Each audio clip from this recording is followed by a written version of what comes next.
Welcome to another episode of You Can't Make This Shit Up. We have so much content for you. This is Jay in Washington production. This is David Washington. I'm Joel Hoxley. We co-host this show so you can be entertained and you can complain later.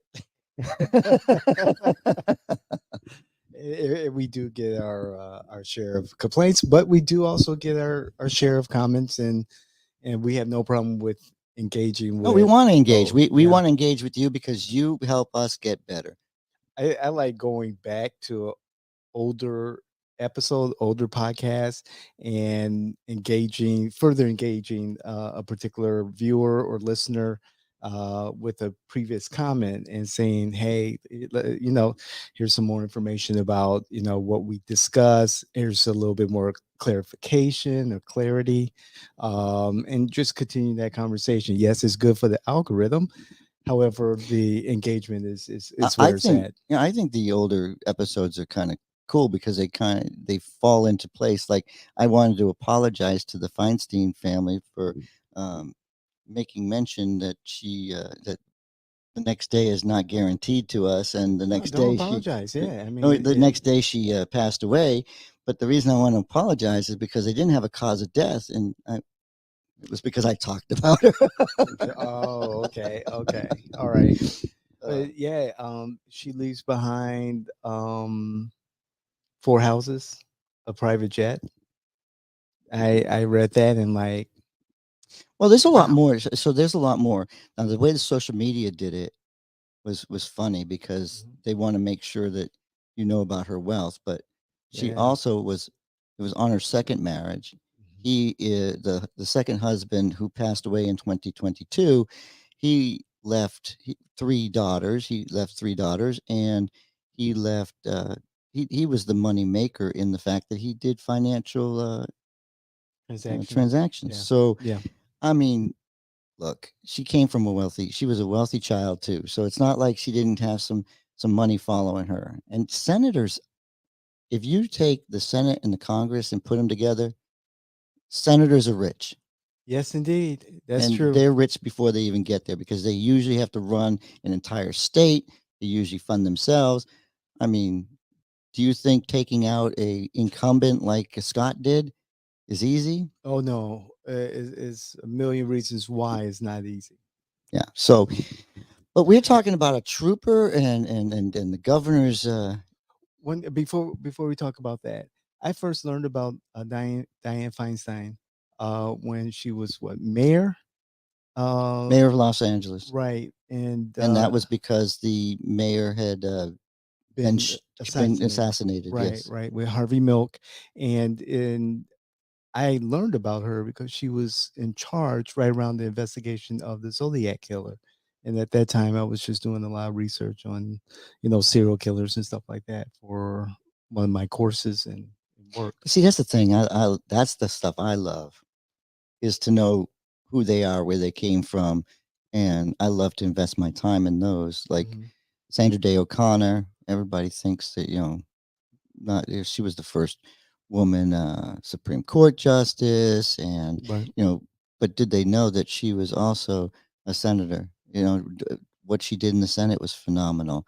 Uh, those are things that give me chills because it's like you didn't know she was a senator. I mean but I act surprised for everything Right. Right. because if you know who you're dealing with, just like the Kennedys, we were just talking about the Kennedys. Right. It's over. The dynasty is over. And I don't think it has the same sway for Robert to run as an independent. Yeah. Knowing the history behind the person definitely helps put things into a perspective, and it gives us an advantage in what we discuss, because you're a student of history, I'm an admirer of history, and we do our homework to discuss some of the topics about what we present to you. So this particular topic, boy, what do we have here? Oh, I thought you were going to read that part. Oh, you want me to read it? I can read it. Well, because I Okay. put my computer down, so I Oh, apologize. I'll say okay.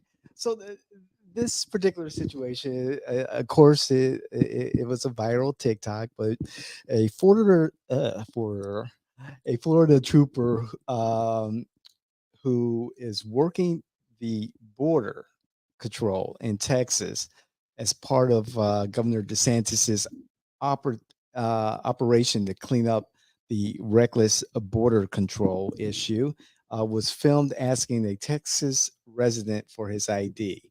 The man was on his daily run and recorded the interaction.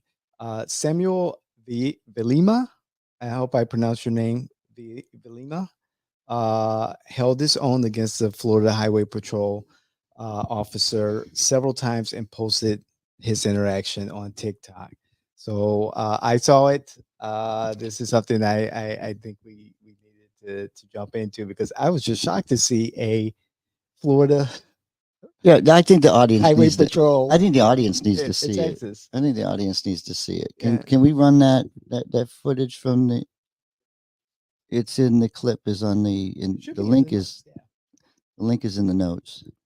It- So we'll continue, but if we can get that up, just let us know, John. And that was a shocker for me. I knew that we had some interaction, but this patrol officer was like doing look, I his did- job. He was right there on the border. I'm like, we got issues here in Florida. The Florida Highway Patrol vehicle in Texas. Yeah. Well, you know what? It must be because we're the two largest conservative states. We True. we have a partnership. I get this whole border control issue. I get it. Do you? And there was a number. I do. I really do. I really do. And I still believe that people overstay their visas is a bigger problem, but that's a different story for a different time. John tells us the video's ready. Okay. Sargento, y me estás pidiendo ID. ¿Qué crimen he cometido? ¿Estoy detenido? ¿Estoy detenido? Que si estoy detenido. Y yo te estoy preguntando, ¿estoy detenido? Órale, ya está. No está esperando a nadie, güey. Mientras no haya crimen, no tienes por qué pedirme ID. Mira, te voy a hablar inglés, ¿está bueno? Para que a la otra me respetes. Next time that you see me walking, I'm not committing a crime. As long as I don't commit a crime, you don't have. As long as you don't articulate a reason for you to be asking for my ID, don't be stopping here, bro, and asking me for a ID. That's a suit to your department, okay? Okay. Well, next time stop and talk to me different. Don't just stop and ask me for your ID. And you're a sergeant, bro. Yes, sir. What's your name? Give me your badge number. I'm gonna complain on you, bro. I'm gonna complain on you. What's your name? Goodman? Yes, sir. Mr. Goodman. Okay, what's your badge number? We don't have that. You don't have badge number? Florida Highway Patrol? Yes, sir. What the Florida doing over here? We're going to Texas. All right, bro. We'll get the back over there. Don't be asking for IDs here, bro. Okay. Okay? All right. Whenever I'm on the other side of the border wall, maybe you can ask for my ID, all right? Well, I'm not going to be on the other side. Well, me neither, all right? All right, man. All right, now because you see me Mexican, I'm illegal, all right? That's discrimination, bro. All right, you see me with all this you think I'm gonna cross the river with 20 pounds on me? And a big gallon of water? Everybody's carrying my water. Clear Valley, what is that? Distilled water? So I mean, I'm a U.S. citizen, right? Hey, bro, common sense. Don't be sorry, bro. Be careful next time, all right?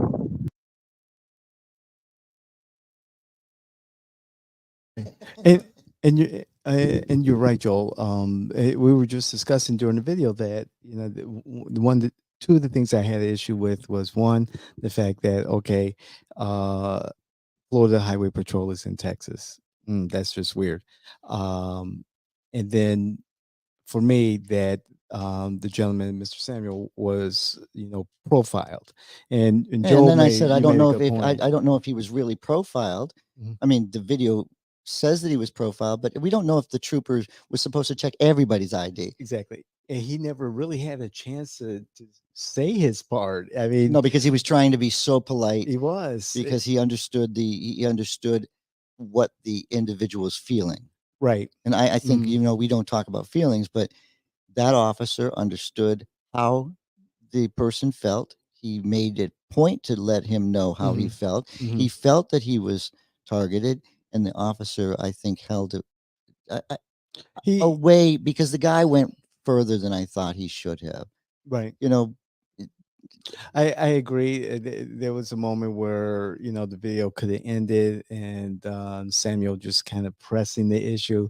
I think trying to elicit a response or a reaction from the highway patrolman, and even make this more of a viral oh, he was hoping. moment. No, he was hoping it would go No. even more viral. You could tell, but that officer, I give kudos. I give kudos to both individuals. Mhm. Okay, other than the fact I do think that um, our victim, we'll call him a victim, our victim, Our citizen. our citizen. Yes, Okay, our citizen. He was definitely he went a little too far, and I think the officer holding his own, he knows he's out of place. He's sitting in a Florida trooper car in the middle of Texas. Yeah. He knows he's out of place. He doesn't know these citizens. This guy's just on a run. And the thing about the water, listen, I could if you come across the border illegally and you get taken in with you get taken in by one of the hospitalities. Right. I've been there, right? Right. These churches give you water. They give you Yes. this stuff. So come on, this guy doesn't even know what goes on with the border and he Right. lives there. Right. That kind of threw me off. It's like you're going to tell the police officer about the water. And that's why these TikTok moments, you have to take a little bit more, find out a little bit more of the perspective, behind the video. And again, I'm hoping that there'll be a little bit more, like you said. The patrol officer may have been just told, check everyone. Today's assignment, just check everyone, regardless of who they are. And we don't know the premise behind what his orders are. There's always more, but he did Well, have some David, that's one thing that I kind of get that I don't think our audience, well, I think our audience would get it more than anybody else. Video evidence has different perspectives. That's why we have 3 cameras when we tape a movie. This is why we have different angles, right. because there are things that are going on that we don't necessarily know. And I think when we do these video assumptions, Right. and that's why we're sitting here parsing this the way Right. we are. This is the way you should tackle your videos when you're watching something and you're making a decision. Think about both sides for just a moment. I mean, I think both sides had a moment here. Yes. I'm out of place. I'm just doing my job, but my job just offended this individual. And I understand why the Florida Highway Patrol is there. I do understand that. I understand what the DeSantis administration is trying to get at here. I just don't approve of it. I just believe that we've have issues here in Florida that Florida law enforcement should be taking care of. And being in another state, regardless of the condition of the border, it's really not a responsibility for the Florida Highway Patrol. Florida Highway Patrol is designed to patrol the highways. Exactly. It's funny Yeah. that we have them. It's funny in a way because look, in Orange County, Yes. Orange County sheriffs don't do they don't do accident reports. Only the Highway Patrol does. Mm-hmm. And it's like when I found that out, I'm going, why do we pay any of our troopers? I don't even We need to pay our troopers more because Yeah. they're doing more work. Right. But that was interesting. If you're in Orange County Yep. and you have a traffic accident, your Orange County sheriff's not coming to your rescue or do your report. Right. It's strange. I'm like, okay, whatever. I'll just But sit here. For we an have hour or less two. people to do reports because we have them on the border of Texas. There and also on I Drive.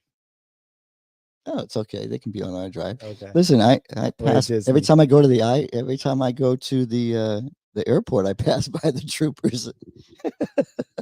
So Right. thank you very much. I hope you enjoyed the video. I hope you have a different perspective because you can't make this shit up. Can't do your research. Find out the context behind the video. There's always context. So this is David. That's Joel. We're your political innovators here at Jay in Washington. Please like, share, comment. We love to engage with you in our comment section across all of our socials, our website. A lot of exciting things coming to Jay in Washington before the new year is out, and of course, in the new year. Thank And you. just please don't check my ID. Yeah.